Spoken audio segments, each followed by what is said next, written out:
오늘 이 성찬 주일에 함께 하신 교우 여러분 모두에게 하나님의 크고 놀라우신 은혜와 축복이 충만하시기를 주의 이름으로 축원합니다.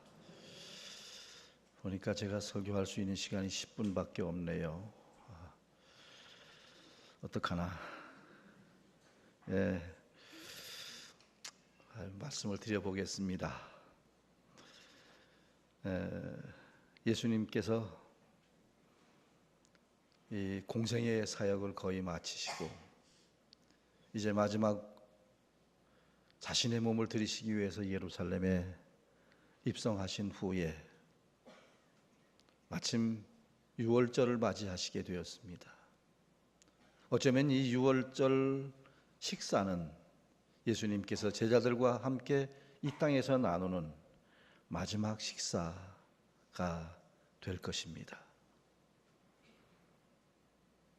이 유월절 식사라고 하는 것은 이스라엘 백성들이 오랫동안 큰 명절로 지켜내려온 명절에 함께 나누는 식탁이었습니다. 이 유월절에는 세 가지의 음식을 먹습니다. 첫째는 양고기를 먹습니다. 이것은 이스라엘 백성들이 애굽에서 탈출할 때 그 양의 피를 문설주에다가 바르면 그 죽음의 사자가 온 애굽 천지를 뒤덮을 때 이스라엘 백성들 문설주에 양의 피를 바른 그 집은 죽음의 사자가 뛰어넘어서 그 집은 무사하게 될 수 있었다라는 것입니다. 그래서 이스라엘 백성들은 그날을 기념하면서 양고기를 먹습니다. 두 번째, 그들은 누룩이 들어가지 않은, 다시 말하면 발효가 되지 않는 그러한 빵을 먹습니다. 맛이 없죠. 발효가 되지 않았으니까 딱딱합니다. 근데 왜 그것을 먹었느냐 하면 그날 밤 이스라엘 백성들이 애굽에서 빠져나올 때 언제 밀가루를 발효를 시켜서 포근포근하고 맛있는 빵을 만들어 먹을 여유가 없잖아요. 급하게 이스라엘을 애굽을 빠져나와야 됐기 때문에, 그래서 그날을 기억하면서 그들은 누룩 없는 빵을 먹었습니다. 그 다음 세 번째는 쓴 나물입니다. 쓴 나물을 쓴 양념에다가 찍어 먹었습니다.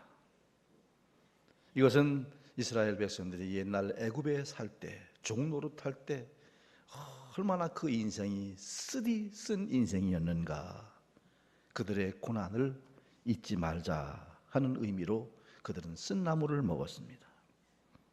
그리고 이 음식을 먹을 때 그들은 식탁 위에 소금을 올려놓았는데 그것은 노예 생활을 할 때 그들이 흘렸던 눈물과 그들의 땀을 잊지 않겠다는 그러한 의미로 그들은 그러한 음식을 먹었다라고 합니다. 그러니까 예수님께서 나누셨던 그날 밤 그 식탁도 이런 유월절 식사입니다. 무슨 풍성한 그런 좋은 식탁은 아니었다라는 것입니다. 보통 이스라엘 백성들은 이제 유월절이 되면, 무슨 행사가 되면 가족들을 다 둘러 앉혀놓고 가장이 설명을 합니다. 유월절에는 유월절에 대한 설명을, 장막절에는 장막절에 대한 설명을 합니다. 얘들아, 우리 조상이 옛날에 이렇게 살아왔던 것을 우리가 잊지 않기 위해서 지금 우리가 이 행사를 하는 거야 라는 설명을 합니다. 그날 저녁도 예수님께서 지금 그 식탁에 대한 설명을 합니다. 아마 단순한 유월절 식사가 아닌, 예수님께서는 제자들과 함께 나누는 이 마지막 만찬을 비감한 심정으로 베풀면서 제자들에게 무슨 설명을 하시는고 하니, 처음에 떡을 나눠주시면서 받아 먹어. 이것은 내 몸이야, 내 살이야. 그리고 포도주 잔을 따라 주시면서 제자들을 향해 말씀하십니다. 받아라. 그리고 마셔라. 이것은 내가 너희를 위해 주는 흘리는 나의 피다. 제가 조금 전에도 성찬을 베풀면서 여러분에게 똑같은 얘기를 했습니다. 여러분들은 한 사람도 놀라는 사람이 없었습니다. 왜냐하면 하도 여러 번 해서 이제는 다 알아. 이해가 되는지 안 되는지는 모르지만 다 알아요. 그래서 놀라지 않았지만 맨 처음에 예수님께서 제자들에게 이 말씀을 하셨을 때는 깜짝 놀랐을 거예요. 네? 아니, 이게 무슨 얘기야? 우리 주님이 주님의 살을 나보고 먹으라고? 주님의 피를 나보고 마시라고? 아마도 큰 충격을 받았을 겁니다. 그런데 주님께서 이 말씀을 하신 중요한 의미가 있습니다. 이제 내가 죽고 부활한 후에 이 땅에 교회가 세워지게 될 텐데 교회가 뭔지 아느냐? 다른 말씀하지 않으셨어요. 뭐 믿어라, 충성하라, 전도하라 뭐 이런 말씀하지 않으셨어요. 받아라. 이것을 받으라. 다시 말하면 기독교는 받는 데서부터 출발되어지는 것입니다. 공짜로 받는 겁니다. 무조건적 은혜로 받는 겁니다. 예수를 받아들이는 것으로부터 기독교 신앙은 출발을 합니다. 오늘 여러분들은 이 주님을 받으셨습니다. 이제 천국의 선물을 받으신 것입니다. 내 마음에 내 중심에 예수를 모시고 성령을 모시고 이것을 받아들이라는 겁니다. 그래서 기독교는 이렇게 조건 없이 주시는 그 은혜를 내가 받아들이는 데서부터 출발한다, 그런 것입니다. 그래서 그걸 받으면 그날부터 예수님이 나와 함께 하십니다. 주님이 나와 함께 동행하십니다. 이 어마어마한 신비가 우리가 나눈 이 성찬상에, 성찬 음식에 들어있다라는 것입니다.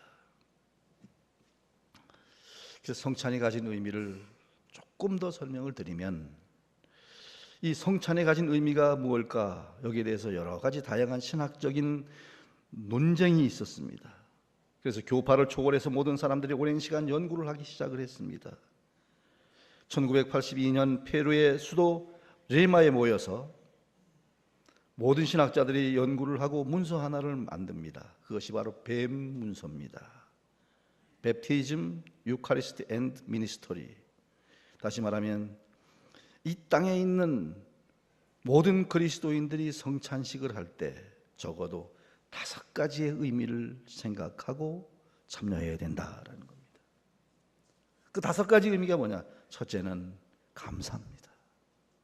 나를 위해서 피를 흘려주신, 나를 위해서 몸을 내어주신, 나를 위해서 생명을 내어주신 그 하나님의 은혜에 감사하는 마음으로 성찬에 참여해야 된다. 그 다음에 두 번째는 주님의 죽으심을 기념하자라는 겁니다. 주님의 죽으심을 기념하자. 그래서 우리는 이 성찬에 참여하면서 우리는 2000년 전 골고다 언덕에 주님의 십자가 밑으로 나아가는 것입니다. 그리고 거기서 방울방울 떨어지는 그 피를 내가 직접 영적으로 경험을 하는 겁니다. 그리고 이제 이 성찬이 끝나고 나아가면서 이제 나는 새 사람이 되었다. 이제 예수 그리스도와 연합한 자로서 새 사람이 되었다고 하는 새로운 존재로 나아가게 되는 것이 결단이 되어지는 것. 그 다음에 세 번째는 성령님이 친히 임재하는 것이다. 다시 말하면 이 떡이 물론 떡이에요. 물론 포도주예요. 그러나 여기에 성령께서 임재해 계신다라는 것입니다. 그리고 우리는 그 성령의 임재, 우리 주님의 임재를 받은 겁니다. 그러므로 이제 이것은 무엇을 의미합니까? 그 성령님이, 그 주님이 내가 평생을 사는 모든 날 동안 나와 함께 하신다. 그 주님이 여러분과 함께 하실 것입니다. 그 다음에 네 번째는 성도의 거룩한 교제입니다. 우리는 다 함께 주님의 피와 주님의 몸을 받았습니다.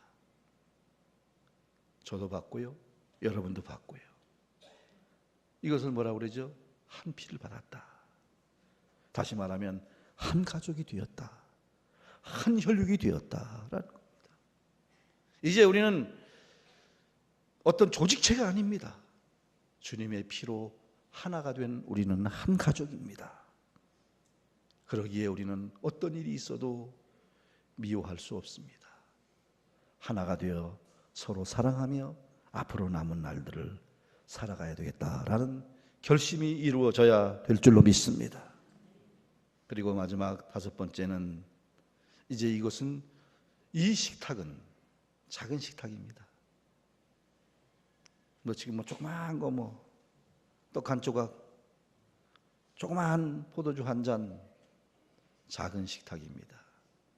그런데 이것은 장차 하나님 나라에서 하나님과 우리 주님 함께 모시고 풍성한 식탁을 나누게 될 그림자다, 예고편이다, 다운페이다 라고 말할 수가 있을 것입니다. 그래서 우리는 이 식탁을 나누면서 영원한 하나님 나라에서 나누게 될 그 풍성한 식탁을 꿈꿉니다. 그 날을 그려봅니다.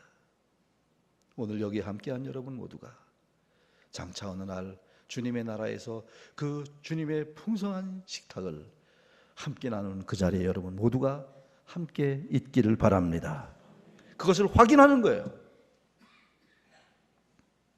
이제 여러분, 이 성찬을 함께 나누고 세상을 향해 나아갑니다. 받을 자격이 전혀 없는 나이지만 주께서 나를 택해 주시고 나를 축복해 주시고 나를 이 식탁에 불러주신 은혜에 감사하면서 앞으로 남은 삶을 나는 주님의 가족이 되었다고 하는 이러한 자부심과 긍지를 가지고 당당하게 살아가는 우리 모두가 되시기를 주의 이름으로 축원합니다. 거룩하신 하나님, 감사합니다. 오늘도 저희들 모두를 주께서 은혜로 이 자리에 불러주시고 성찬에 함께 할 수 있도록 은혜 주신 것 감사합니다. 이제 우리는 주님과 연합한 자가 되었습니다. 우리 모두는 이제 한 혈육, 한 형제 자매가 되어서 다시 세상을 향해 나아갑니다. 사랑하며 살게 하여 주시고 하나 되어 살게 하여 주옵시고 사탄에게 지지 말고 성령의 능력으로 날마다 승리하는 삶을 살아가게 하여 주옵소서. 예수님의 이름으로 기도드리옵나이다. 아멘.